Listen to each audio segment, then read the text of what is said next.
এখান থেকে যদি নিক্ষেপ করা হয় তাহলে এটা কতটুকু রেঞ্জ পাবে, মানে 3500 কিলোমিটারের মধ্যে যতগুলো দেশ আছে, এই যে সার্কেল, এই সার্কেলের মধ্যে প্রত্যেকটা দেশ কিন্তু এই মিসাইলের রেডারে এসে গেল। নমস্কার সবাইকে। তো ভারত যেদিন থেকে K4 মিসাইল টেস্ট করেছে সাবমেরিন থেকে, সেদিন থেকে প্রত্যেকটা দেশের রাতের ঘুম কেড়ে নিয়েছে। এরা এখন ভাবছে যে কিভাবে এই নিউক্লিয়ার মিসাইল থেকে বাঁচা যায়। তুর্কির মতো দেশ, যে দেশ অপারেশন সিন্দুরের সময় পাকিস্তানকে ড্রোন দিয়ে মদত করেছিল, সেই দেশের এখন রাতের ঘুম নেই। এরা এখন চিন্তা করছে যে কিভাবে এই নিউক্লিয়ার ওয়েপনটাকে কাউন্টার করা যায়। এ দেশে ঘুরছে, ওই দেশে ঘুরছে, টেকনোলজি খুঁজছে কিভাবে বাঁচা যায়। কারণ হচ্ছে এটার রেঞ্জ 3500 কিলোমিটার। একটা মিসাইলের যদি রেঞ্জ থাকে তাহলে বুঝতে পারেন যে এই মিসাইলটা কতটুকু ভয়াবহ হতে পারে। আজকের ভিডিওতে মানে পুরো দেখব কোন কোন দেশগুলো এই নিউক্লিয়ার যে মিসাইল সেটার আওতার মধ্যে আছে, টার্গেটের মধ্যে আছে। তো চলুন প্রথম দেখে নেই আগে ভিডিওটা। সাবমেরিনটা যদি এখানে প্লেস থাকে এবং এখান থেকে যদি নিক্ষেপ করা হয় তাহলে এটা কতটুকু রেঞ্জ পাবে, মানে 3500 কিলোমিটারের মধ্যে যতগুলো দেশ আছে, এই যে সার্কেল, এই সার্কেলের মধ্যে প্রত্যেকটা দেশ কিন্তু এই মিসাইলের রেডারে এসে গেল। কোন কোন দেশ?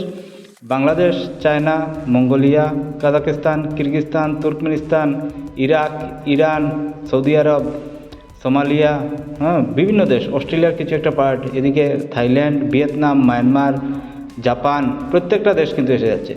এবার যদি এই সাবমেরিনটা এখান থেকে প্লেস করে যদি আরব সাগরে নিয়ে যাওয়া হয় এবং গুজরাট কোস্ট থেকে যদি এটা নিক্ষেপ করা হয় তাহলে এটা রেঞ্জ কিন্তু আরও বেশি বেড়ে যাবে। মানে এটা পুরো ইউরোপ পেয়ে যাবে, আফ্রিকার ম্যাক্সিমাম পার্ট কিন্তু এটা পেয়ে যাবে।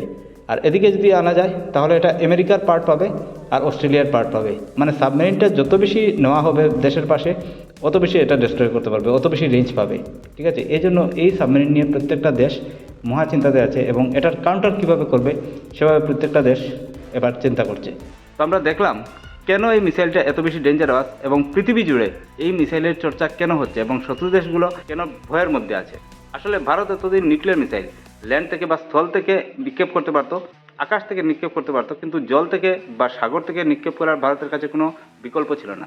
এই টেস্টের মাধ্যমে ভারত এই বিকল্পটাও তৈরি করে নিয়েছে।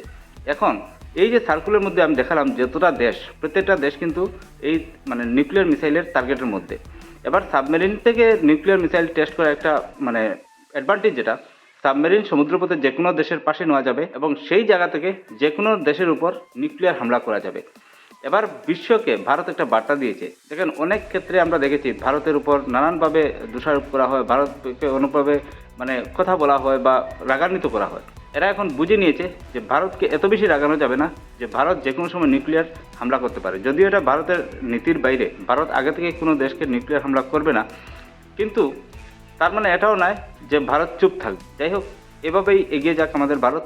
আপনারা সবাই সুস্থ থাকবেন, ভালো থাকবেন। জয় হিন্দ, জয় ভারত।